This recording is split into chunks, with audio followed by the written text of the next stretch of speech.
नमस्कार दोस्तों, आप सभी का हमारे भक्ति एंड फन वीडियो चैनल में स्वागत है। आप सभी को साल 2024 की माघ मास की गुप्त नवरात्रि की हार्दिक शुभकामनाएं। आज हम गुप्त नवरात्रि पर दुर्गा सप्तशती का पहला अध्याय श्रवण करेंगे। तो चलिए भक्तों, श्रवण करते हैं। पहला अध्याय। मेधा ऋषि का राजा सूरथ और समाधि को देवी की महिमा बताते हुए मधुकैटभ वध का प्रसंग सुनाना। महर्षि मार्कंडेय बोले, सूर्य के पुत्र सार्वणी की उत्पत्ति की कथा विस्तार पूर्वक कहता हूँ, सुनो। सार्वणी महामाया की कृपा से जिस प्रकार मनवंतर के स्वामी हुए उसका भी हल सुनो। पहले स्वारोशिष नामक राज्य था। वह प्रजा को अपने पुत्र के समान मानते थे, तो भी कोला विंध्यवंशी राजा उनके शत्रु बन गए। दुष्टों को दंड देने वाले राजा सूरथ की उनके साथ लड़ाई हुई। कोला विंध्यवंशियों के संख्या में कम होने पर भी राजा सूरथ युद्ध में उनसे हार गए। तब वह अपने नगर में आ गए। केवल अपने देश का राज्य ही उनके पास रह गया और वह उसी देश के राजा होकर राज्य करने लगे, किंतु उनके शत्रु ने उन पर वहां आक्रमण किया। राजा को बलहीन देखकर उसके दुष्ट मंत्रियों ने राजा की सेना और खजाना अपने अधिकार में कर लिया। राजा सूरथ अपने राज्याधिकार को हार कर शिकार खेलने के बहाने घोड़े पर सवार होकर वहां से एक भयंकर वन की ओर चल गए। उस वन में उन्होंने महर्षि मेधा का आश्रम देखा। वहां मेधा महर्षि अपने शिष्यों तथा मुनियों से सुशोभित बैठे हुए थे और वहां कितने ही हिंसक जीव परम शांति भाव से रहते थे। राजा सूरथ ने महर्षि मेधा को प्रणाम किया और महर्षि ने भी उनका उचित सत्कार किया। राजा सूरथ महर्षि के आश्रम में कुछ समय तक ठहरे। अपने नगर की ममता के आकर्षण से राजा अपने मन में सोचने लगे, पूर्व काल में पूर्वजों ने जिस नगर का पालन किया था वह आज मेरे हाथ से निकल गया। मेरे दुष्ट एवं दुरात्मा मंत्री मेरे नगर की अब धर्म से रक्षा कर रहे होंगे या नहीं। मेरा प्रधान हाथी, जो कि सदा मद की वर्षा करने वाला और शूरवीर था, मेरे वैरियों के वश में होकर न जाने क्या दुख भोग रहा होगा।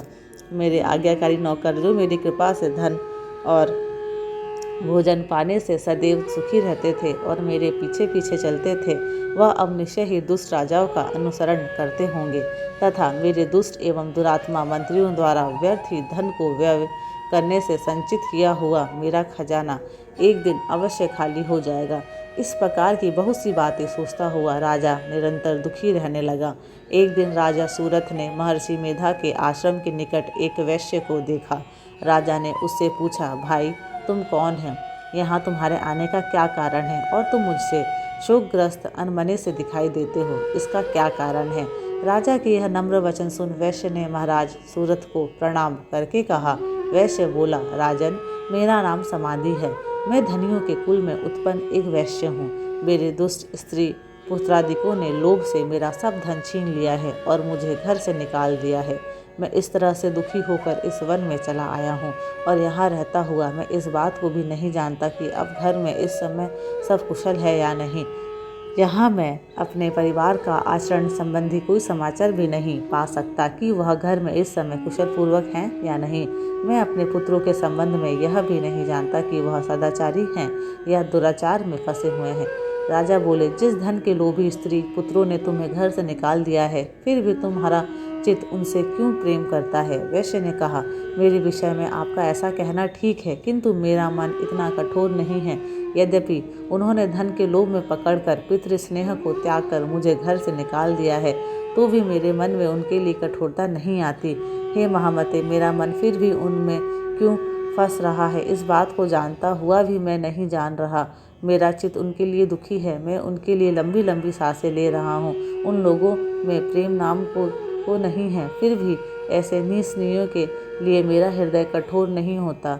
महर्षि मार्कंडेय जी ने कहा, हे ब्राह्मण। इसके पश्चात महाराज सूरथ और वह वैश्य दोनों महर्षि मेधा के समीप गए और उनके साथ यथा योग्य न्याय संभाषण करके दोनों ने वार्ता आरंभ की। राजा बोले, हे भगवान, मैं आपसे एक बात पूछता हूँ, सो आप कृपा करके मुझे बताइए। मेरा मन अधीन नहीं है, इससे मैं बहुत दुखी हूँ।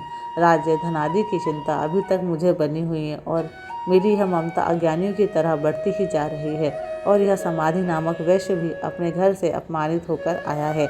इसके स्वजनों ने भी इसे त्याग दिया है। स्वजनों से त्यागा हुआ भी यह उनसे हार्दिक प्रेम रखता है। इस तरह हम दोनों ही दुखी हैं। हे महाभाग, उन लोगों के अवगुणों को देखकर भी हम दोनों के मन में उनके लिए ममता जनित आकर्षण उत्पन्न हो रहा है। हमारे ज्ञान रहते हुए भी ऐसा क्यों है? अज्ञानी मनुष्य की तरह हम दोनों में यह मूर्खता क्यों है? महर्षि मेधा ने कहा, विषम मार्ग का ज्ञान सब जंतुओं को है। सबों के लिए विषक पृथक पृथक होते हैं। कुछ प्राणी दिन में नहीं देखते और कुछ रात को, परंतु कई जीव ऐसे हैं जो दिन तथा रात दोनों में देख सकते हैं। यह सत्य है कि मनुष्य में ज्ञान प्रधान है, किंतु केवल मनुष्य ही ज्ञानी नहीं होता। पशु पक्षी आदि भी ज्ञान रखते हैं। जैसे यह पशु पक्षी ज्ञानी है, वैसे ही मनुष्य का ज्ञान, और जो ज्ञान मनुष्य में वैसे ही पशु पक्षियों में है, तथा अन्य बातें भी दानी में एक जैसी पाई जाती है। ज्ञान होने पर भी इन पक्षियों की ओर देखो कि अपने भूख से पीड़ित बच्चों की चोंच में कितने प्रेम से अन्न के दाने डालते हैं।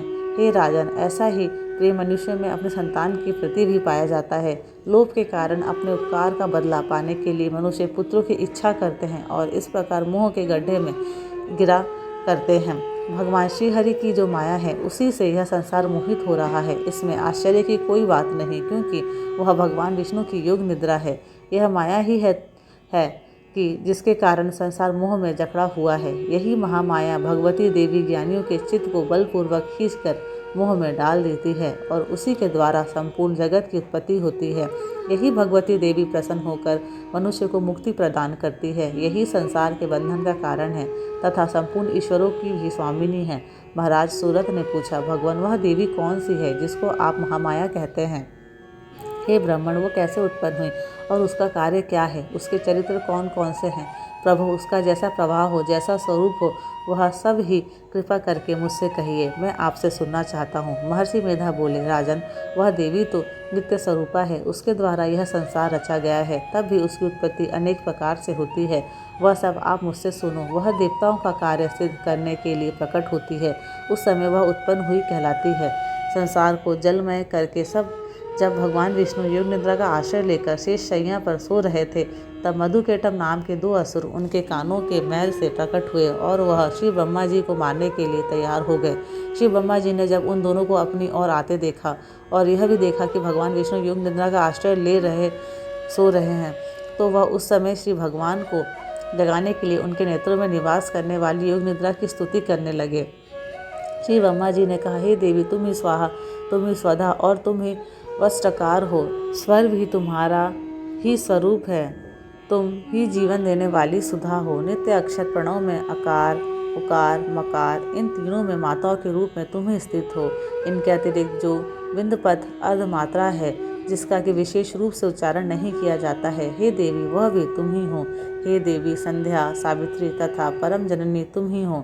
तुम इस विश्व को धारण करने वाली हो। तुमने ही इस जगत की रचना की है और तुम ही इस जगत का पालन करने वाली हो। तुम ही कल्प के अंत में सबको भक्षण करने वाली हो। हे देवी, जगत की उत्पत्ति के समय तुम सृष्टि रूपा होती हो, पालन काल में स्थित रूपा हो और कल्प के अंत में संहार रूप धारण कर लेती हो। तुम ही महाविद्या, महामाया, महामेधा, महारात्रि और मोहरात्रि हो।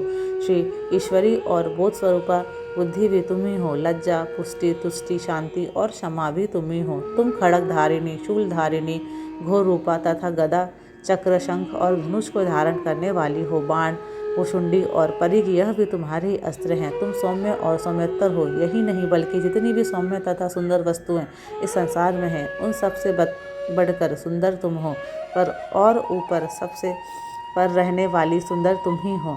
हे सर्वस्वरूपे देवी, जो भी सशक्त पदार्थ है और उनमें जो शक्ति है, वह तुम ही हो। ऐसी अवस्था में भला तुम्हारी स्तुति कौन कर सकता है? इस संसार की दृष्टि, पालन और संहार करने वाले जो भगवान हैं, उनको भी जब तुमने निद्रा के वशीभूत कर दिया है, तो फिर तुम्हारी स्तुति कौन कर सकता है? मुझे भगवान विष्णु तथा भगवान शंकर को शरीर धारण कराने वाली तुम ही हो। तुम्हारी स्तुति करने की शक्ति किसमें है? हे देवी, तुम तो अपने इन उदार प्रभाव के कारण ही प्रशंसीय हो। मधु और केटव जो भयंकर असुर हैं, इन्हें मुंह में डाल दो और श्री हरि भगवान विष्णु को भी जल्दी जगा दो और उनमें इनको मार डालने की बुद्धि भी उत्पन्न कर दो। महर्षि मेधा बोले, हे राजन, जब श्री ब्रह्मा जी ने देवी से इस प्रकार स्तुति करके भगवान को जगाने तथा मधु और केटव को मारने के लिए कहा तो वह भगवान श्री विष्णु के नेत्र, मुख, नासिका, बाहु, हृदय और वक्षस्थल से निकल ब्रह्मा जी के सामने खड़ी हो गई। उनका ऐसा करना था कि भगवान श्री हरि तुरंत जाग उठे और दोनों असुरों को देखा जो कि अत्यंत बलवान तथा पराक्रमी थे और मारे क्रोध के, जिनके नेत्र लाल हो रहे थे और जो ब्रह्मा जी का वध करने के लिए तैयार थे। तब क्रुद्ध हो उन दोनों दुरात्मा असुरों के साथ भगवान श्री हरि पूरे 5000 वर्ष तक लड़ते रहे।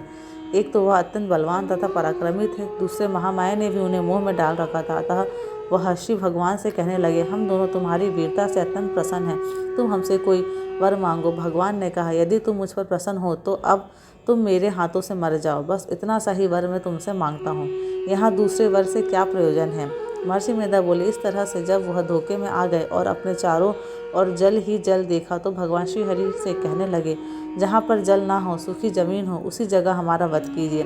महर्षि मेधा कहते हैं, तथास्तु कहकर भगवान श्री हरि ने उन दोनों को अपनी जांघ पर लेटाकर उन दोनों के सिर काट डाले। इस तरह से यह देवी श्री ब्रह्मा जी की स्तुति करने पर प्रकट हुई थी। अब तुम से उनके प्रभाव का वर्णन करता हूँ, सो सुनो। पहला अध्याय समाप्त हुआ। धन्यवाद। आशा करती हूँ कि आपको ये मेरे वीडियोस पसंद आते हैं। अगर आपको मेरे वीडियोस पसंद आते हैं तो प्लीज़ लाइक, शेयर और सब्सक्राइब ज़रूर करें।